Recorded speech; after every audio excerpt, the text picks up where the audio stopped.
ഫിലിമി പ്രസിലേക്ക് എല്ലാവർക്കും സ്വാഗതം. കുറേ വാർത്തകൾ ഇങ്ങനെ വന്നുകൊണ്ടിരിക്കുകയാണ്. ഈ വാർത്തകൾ ഇങ്ങനെ വന്നുകൊണ്ടിരിക്കുമ്പോൾ ഓരോരുത്തർക്കും അവർക്ക് ഇഷ്ടമുള്ള വാർത്തകൾ കേൾക്കുന്നു, കാണുന്നു, ചർച്ച ചെയ്യുന്നു എന്നുള്ളതാണ്. അതിനിടയിൽ കൂടിയാണ് പ്രശസ്ത നർത്തകിയും നടിയുമായ ശോഭനയെക്കുറിച്ച് പറയുന്നത്. ശോഭന ശരിക്കും അഹങ്കാരിയായിരുന്നു എന്നാണ് പറയുന്നത്. ആര് പറയുന്നത്? ഞാനല്ല കേട്ടോ. സെറ്റിൽ അങ്ങനെ ഒരു ചർച്ച. ഇന്ന് റഹ്മാൻ വരെ അങ്ങനെ പറഞ്ഞു എന്നാലോചിക്കണം. ഓ, റഹ്മാൻ പറഞ്ഞോ എന്ന് ചോദിക്കും. ആ റഹ്മാൻ അങ്ങനെയും ആരെക്കുറിച്ചൊന്നും പറയുന്ന കൂട്ടത്തിലല്ലല്ലോ. ശരിയാണ്, റഹ്മാൻ നമ്മൾ വായയിൽ വിരലിട്ടാലും കടിക്കാത്ത നല്ല ചെറുപ്പക്കാരൻ തന്നെയാണ്. പക്ഷെ റഹ്മാൻ അങ്ങനെ പറയുന്നത് ഞാൻ കേട്ടത് തന്നെയാണ്. എവിടെ വെച്ചിട്ടാണെന്ന് അറിയാമോ? ഭരതൻ സംവിധാനം ചെയ്യുന്ന സിനിമ, കോഴിക്കോടാണ് സ്ഥലം. ഇത്തിരി പൂവേ ചുവന്ന പൂവേ. ഇതിൽ റഹ്മാനുണ്ട്, ശോഭനയുണ്ട്, മമ്മൂട്ടിയുണ്ട്, അങ്ങനെ കുറേ കഥാപാത്രങ്ങളുണ്ടെന്ന് ആലോചിക്കണം. അപ്പോൾ അവിടെ അത് ഇത്തിരി നക്സലിസവുമായി ബന്ധപ്പെട്ട ഒരു സബ്ജക്റ്റാണ്. റഹ്മാൻ ഒരു തീവ്രവാദിയായ ചെറുപ്പക്കാരനാണ്, മമ്മൂട്ടി പോലീസ് ഓഫീസറാണ്. അപ്പോൾ അവിടെ ചെറുപ്പമാണ് റഹ്മാനേക്കാൾ ചെറുപ്പമാണ് ശോഭന. ശോഭന അതിൽ ചേച്ചിയായിട്ടാണ് ശരിക്കും അഭിനയിക്കുന്നത്. അപ്പോൾ റഹ്മാൻ ശരിക്കും ഒരു പ്ലേ ബോയ് ടൈപ്പിലാണ് ഇങ്ങനെ നടക്കുക. വേറെ ഒരു ദുഷ്ടിചാരമൊന്നുമില്ല കേട്ടോ. കാരണം എന്താ പറയുക, ഇവിടെ ഊട്ടിയിൽ പഠിച്ചു, അതിൻ്റേതായിട്ടുള്ള. അപ്പോൾ മലയാളിയാണെങ്കിലും മലയാളം എന്ന് അറിയില്ല. കാരണം ജന്മസ്ഥലം നിലമ്പൂരാണെങ്കിലും കുടുംബം, അച്ഛനും അമ്മയും എല്ലാം വിദേശത്താണെന്ന് ആലോചിക്കണം. അപ്പോൾ മോൻ ഇവിടെ നിന്ന് പഠിക്കും. അങ്ങനെ കാശാണ് കണ്ടമാനുണ്ട്. അപ്പോൾ അതിൻ്റേതായ ഒരു സാമ്പത്തിക ബുദ്ധിമുട്ട് അറിയാതെ വളർന്ന ഒരു ചെറുപ്പക്കാരെന്ന് ആലോചിക്കണം. ആ ചെറുപ്പക്കാരനാണ് പത്മരാജൻ്റെ സിനിമയിലൂടെ കൂടെ മലയാളത്തിൻ്റെ പ്രിയങ്കരനായി വന്നതെന്ന് ആലോചിക്കണം. അതിൻ്റെ തുടർന്നാണ് ഭരതേട്ടൻ്റെ ഈ പടത്തിൽ. അപ്പോൾ റഹ്മാൻ തരംഗം കേരളത്തിൽ വ്യാപിച്ചു. പെൺകുട്ടികൾക്കും യുവതികൾക്കും എല്ലാവർക്കും ഒരു തരംഗം, റഹ്മാൻ തരംഗം തന്നെ ഇവിടെ ഉണ്ടായെന്ന് ആലോചിക്കണം. ആ തരംഗത്തിനിടത്തിലാണെങ്കിൽ ശോഭനയുമായിട്ട് അഭിനയിക്കാൻ ആദ്യമായിട്ട് അവരൊരുമിച്ച് അഭിനയിക്കുന്നത് ഇത്തിരി പൂവേ ചുവന്ന പൂവേ എന്നൊരു സിനിമയിലാണ്. അപ്പോൾ റഹ്മാൻ ഇങ്ങനെ ഒരു തമാശ പറയും, മമ്മൂട്ടി ഇടയ്ക്ക് അവനെ തമാശ പറയാറുണ്ട്. നമ്മൾ ഈ ചില ആൾക്കാരിങ്ങനെ നമ്മൾ എന്തെങ്കിലുമൊക്കെ പറഞ്ഞിങ്ങനെ ആക്കുക എന്നുള്ളതുണ്ട്.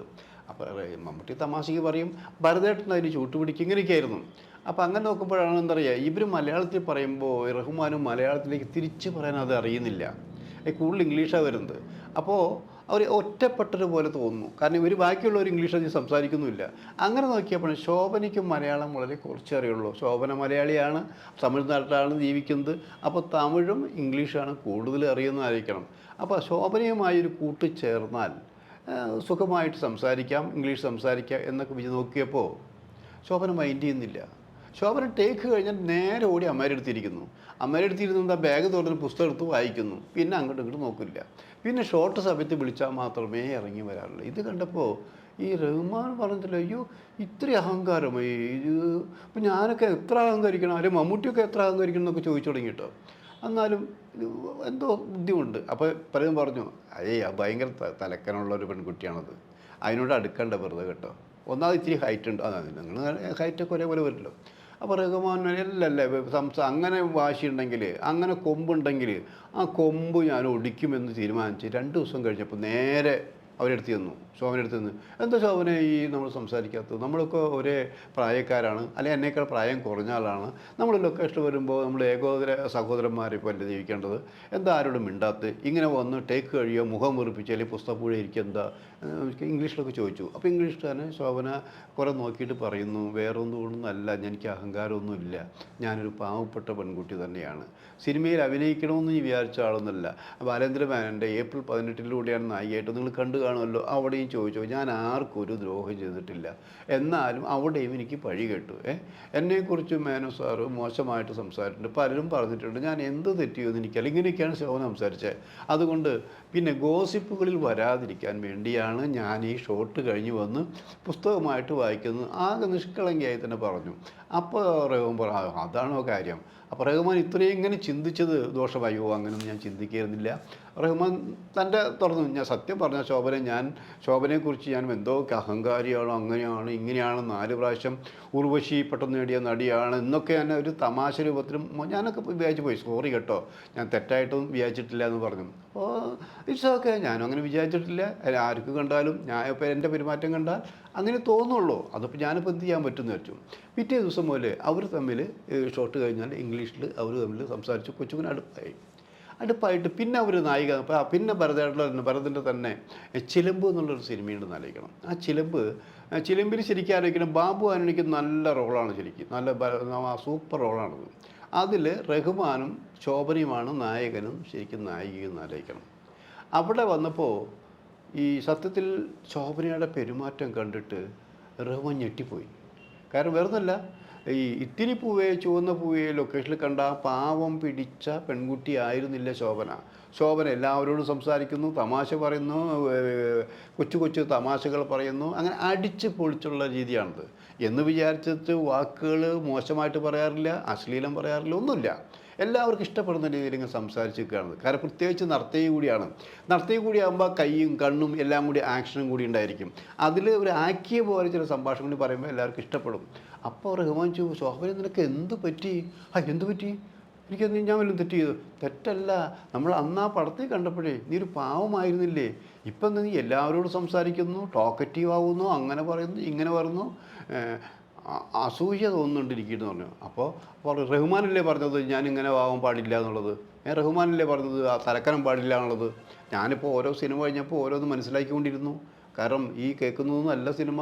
നമുക്ക് പറയാനുള്ള കാര്യങ്ങൾ പറയാം, നമ്മൾ തെറ്റായി ചിന്തിക്കാതിരിക്കുക, തെറ്റായി പ്രവർത്തിക്കാതിരിക്കുക എന്നൊക്കെയാണ് പറഞ്ഞപ്പോൾ അങ്ങനെ സജീവമായിക്കൊണ്ടിരിക്കുകയെന്നല്ല. പിന്നീട് ഈ ശോഭനയും റഹ്മാനും കുറേ സിനിമകളിൽ നായികനായി അഭിനയിച്ച് ആലോചിക്കണം. ഒരു നല്ലൊരു ജോഡിയായിരുന്നു ആലോചിക്കണം. അപ്പോൾ ഇത് പറയാൻ കാരണം ഈ ശോഭനയ്ക്കൊരു പ്രത്യേകത വെച്ചാൽ ഞാനും ശോഭനയായിട്ട് പല പ്രാവശ്യം ഉടക്കിയിട്ടുണ്ട്. ശോഭനയെക്കുറിച്ച് ഞാൻ നെഗറ്റീവായിട്ട് എഴുതിയിട്ടുണ്ട്. അതിൻ്റെ പേരിൽ ഞങ്ങൾ മിണ്ടാതിരുന്നിട്ടുണ്ട്. അതൊക്കെ അത് ആവർത്തിക്കുന്നില്ല. പക്ഷേ അത് ചെയ്യാൻ പാടില്ലായിരുന്നു. കാരണം ശോഭനയുടെ ഭാഗത്തുനിന്ന് അങ്ങനൊരു മിസ്റ്റേക്ക് ഉണ്ടായെങ്കിലും, നിങ്ങൾ വിചാരിക്കുന്ന മിസ്റ്റേക്കൊന്നും അല്ല കേട്ടോ, ഒരു ഉണ്ടായെങ്കിലും ഞാനത് അങ്ങനെ എഴുതാൻ പാടില്ലായിരുന്നു എന്ന് എനിക്ക് തോന്നി കേട്ടോ. പക്ഷേ അതങ്ങനെ മനസ്സിൽ വെച്ച് കിടന്നു. എനിക്ക് എന്നോട് പിന്നെ ഒരു ചോദ്യം ചോദിക്കാനോ വലിയ മനസ്സില്ലാ മനസ്സോടെയാണ് സഹകരിച്ചിരുന്നത് ആലോചിക്കണം. പക്ഷെ അത് കഴിഞ്ഞ് ഞങ്ങൾ വിനയൻ ഇപ്പോഴല്ലേ സംവിധാനം സൂപ്പർ. വിനയൻ നിർമ്മിച്ചൊരു സിനിമയുണ്ട്, ആലിലെ കുരുവികൾ എന്നുള്ള സിനിമ വിനയൻ ചേർന്ന് നിർമ്മിച്ചിട്ടുള്ളതാണെന്ന് നോക്കണം. ആ സിനിമയുടെ ലൊക്കേഷൻ മൂന്നാറിലായിരുന്നു. അപ്പോൾ ആ മൂന്നാറിൽ ഞങ്ങൾ ചെല്ലുമ്പോൾ ശോഭനയുണ്ട്, മറ്റേ MG സോമനുണ്ട്, സുരേഷ് ഗോപിയാണ് നായകൻ, അങ്ങനെ കുറേ ആർട്ടിസ്റ്റുണ്ട്. അപ്പോൾ സോമൻ ചേട്ടൻ അടുത്ത് ഇരുന്ന് കഴിഞ്ഞാൽ തമാശകൾ പറഞ്ഞുകൊണ്ടിരിക്കും. അപ്പോൾ ആർക്കൊരു ദ്രോഹം ചെയ്യുന്നില്ല. ഞങ്ങൾ പോകുന്ന മാറ്റർ കിട്ടാൻ വേണ്ടിയിട്ടാണത്. അപ്പോൾ അങ്ങനെ ഇരിക്കുമ്പോൾ ശോഭന അടക്കമുള്ളവർ ചേർന്നൊരു ഒരു ഗ്രൂപ്പ് ഡിസ്കഷൻ തീരുമാനിച്ചു. സോമേട്ടനും പങ്കുചേരും. അത് ലിസി അടക്കമുള്ള അവരുണ്ടായിരുന്നു. അങ്ങനെ ഞങ്ങൾ സംസാരിച്ച കൂട്ടത്തിൽ ഞാനൊരു സോമൻ ചേട്ടൻ ഒരു കാര്യം ചോദിക്കുക. കാരണം എന്നോട് പറഞ്ഞത് അത് ഈ ഒരു വൃത്തിയും വെടുപ്പില്ലാതെ ഇവിടെ വന്നാലും ഒരു വൃത്തിയും വെടുപ്പില്ല, അങ്ങനെയില്ല നടക്കുന്നത്. അപ്പോൾ ശോഭന തലയൊന്നും കുളിക്കില്ല, എങ്ങനെ ഇവർ എത്തിക്കാതെ നടക്കുന്നത്? അങ്ങനെ ഒരു ചോദ്യം ഞാൻ സോമൻ ചേട്ടനോട് ചോദിപ്പിച്ചുട്ടാ. ഇത് ഞാനാണ് പറഞ്ഞു കൊടുത്തത്. ഒരു ഇൻ്റർകട്ട് പോലെ ശോഭന മനസ്സിലാക്കുകയും ചെയ്തു. അപ്പോൾ ശോഭന ഒരു നിമിഷം എന്നെ ഇങ്ങനെ നോക്കിയിട്ട് മുഖമൊക്കെ വല്ലാതെ വേദനിക്കുന്ന പോലെ തോന്നുന്നുണ്ട്. അവസാനം ഞാൻ അതിന് ഉത്തരം പറയണോ? വേറൊന്നുമല്ല, നിങ്ങൾ വിചാരിക്കുന്ന പോലൊന്നും അല്ല ഞാനിപ്പോൾ തലയൊക്കെ കുളിക്കാത്തതിൻ്റെ കാരണം ഒന്നാമത് ഇവിടെ തണുപ്പുള്ള ഏരിയയാണ്. എനിക്ക് എൻ്റെ ചില അസുഖങ്ങളുണ്ട്. ശരിക്കും ആ അസുഖം ഉള്ളത് കൊണ്ടാണ് ഞാൻ കുളിക്കാത്തതെന്ന് പറഞ്ഞപ്പോൾ നമുക്കൊരു പ്രയാസം തോന്നി. അത് കഴിഞ്ഞിട്ട് കുറച്ചും കൂടി സടകുടഞ്ഞ് കഴിഞ്ഞിട്ട് ഈ ശോഭന പറഞ്ഞു, വേറൊരു കാര്യമുണ്ട്, എന്നെ കൊടുക്കാൻ വേണ്ടി ചോദ്യങ്ങൾ ചോദിച്ചെങ്കിലും ഞാൻ ചേട്ടന് ഹെൽപ്പ് ചെയ്യാൻ വേണ്ടി കാര്യം പറയട്ടെ. എന്താ? അതേ, സൂക്ഷിച്ച് നടന്നേക്കണം. ഇവിടെ തിലകൻ ചേട്ടൻ വന്നിട്ടുണ്ട്, തിലകൻ ചേട്ടൻ കണ്ടാൽ ചേട്ടനെ അടിക്കുമെന്നാണ് പറഞ്ഞിരിക്കുന്നതെന്ന് ശോഭന പറഞ്ഞു. ശരിയാണ്, തിലകന് ഞാനും കൊടുമ്പിരി കൊണ്ടിരിക്കുന്ന മാധ്യമപ്രവർത്തകനും നടനുമെന്നതിൽ കൊടുമ്പിരി കൊണ്ടിരിക്കുന്ന ശത്രുതാ മനോഭാവം, ശത്രുക്കളല്ല എന്നാലോചിക്കണം. ആ ഒരു അവസരത്തിലാണത്. അങ്ങനെ ഓർക്കാപ്പുറത്തൊരു സഹായം എനിക്ക് ശോഭന ചെയ്തിട്ടുണ്ടെന്നാണ്. ഈ ശോഭനയെ നമ്മളാരും ദ്രോഹിച്ചിട്ടൊന്നുമില്ല, ദ്രോഹിക്കുന്നതുകൊണ്ട് എതിരാണ്. പക്ഷേ ഈ പറഞ്ഞു കേൾക്കുന്ന ചില കാര്യങ്ങളൊന്നും ആലോചിക്കണം. കാരണം ഒരു സംവിധായകൻ, ഒന്ന് രണ്ട് സംവിധായകർ ശോഭനയെക്കുറിച്ച് വളരെ അവൾ നന്ദിയില്ലാത്തവളാണ്, അവൾ ശരിയില്ല, അഹങ്കാരിയാണ്, ഇങ്ങനെയൊക്കെയാണ് പറഞ്ഞിരിക്കുന്നത്. എന്നാൽ മറ്റു നായിക നടിമാരെക്കുറിച്ച് ഈ സംവിധായകർ അങ്ങനെ പറഞ്ഞിട്ടുമില്ല. അപ്പോൾ ഞാൻ സത്യത്തിൽ കുറച്ച് അടുപ്പം കൂടി ഉള്ളതുകൊണ്ട് ഞാൻ ഒരിക്കൽ ശോഭന എന്താണ് ഇങ്ങനെ കുറിച്ച് പറയാൻ കാരണം. അപ്പോൾ ശോഭന അന്ന് പറഞ്ഞൊരു കാര്യമുണ്ട്, ഞാനത് പറയുന്നത് ശരിയല്ല. കാരണം ഞാൻ അങ്ങനെ പറയുമ്പോൾ എന്നെ പുകഴ്ത്തി പറയായിരിക്കും. എനിക്ക് ഇഷ്ടമില്ലാത്ത കാര്യങ്ങൾ ഞാൻ ചെയ്യില്ല, എനിക്ക് ചെയ്യണമെന്ന് തോന്നുന്ന കാര്യങ്ങൾ വേറെ ആളും പറയണമെന്നില്ല. അപ്പോൾ എങ്ങനെ അപ്പോൾ പറഞ്ഞതെന്ന് വെച്ചാൽ എന്നെക്കുറിച്ച് ഇങ്ങനെ മോശമായി പറയുന്ന സംവിധായകർക്ക് അവർ ആഗ്രഹിക്കുന്ന രീതിയിൽ ചില നടപടിക്രമങ്ങളിലേക്ക് ഞാൻ പോകാത്തത് കൊണ്ടാണ് എന്ന് വളരെ വ്യംഗ്യം തരാണ്. കാര്യങ്ങൾ മനസ്സിലായോ? മനസ്സിലായി.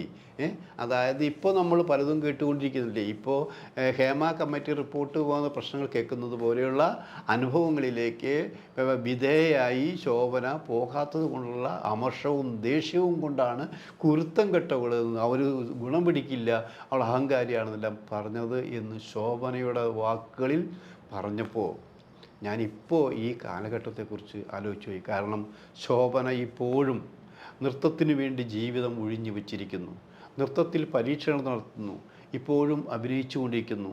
പ്രായം ഒരു പ്രശ്നമില്ല.